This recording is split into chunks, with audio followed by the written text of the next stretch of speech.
The night was eerily silent in the small village of Nurabad.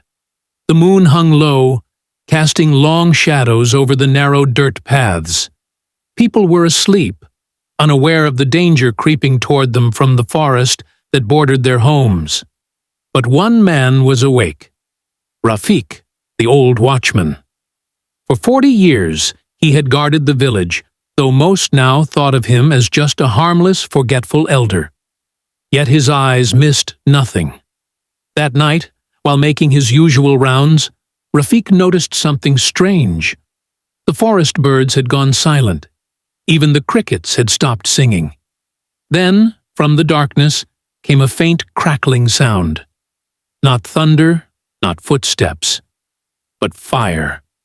He climbed the watchtower and saw it, flames spreading fast through the dry woods, carried by a strong wind straight toward Nurabad. He ran to the village bell and rang it furiously. People stumbled out of their homes in confusion and panic. "What's happening?" they shouted. "Fire!" Rafiq cried. "The wind will bring it here in minutes." The villagers looked around helplessly.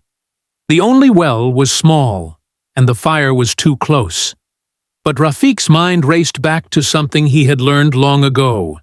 An old irrigation tunnel built by their ancestors, leading water from the river to the fields. It had been sealed years ago.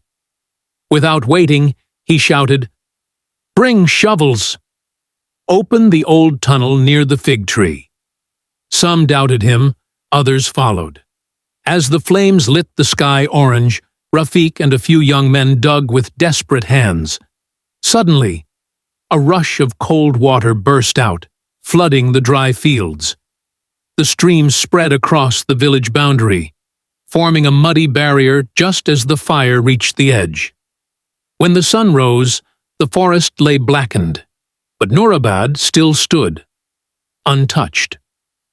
People gathered around the tired old man. For the first time, they saw him not as a frail watchman, but as their savior.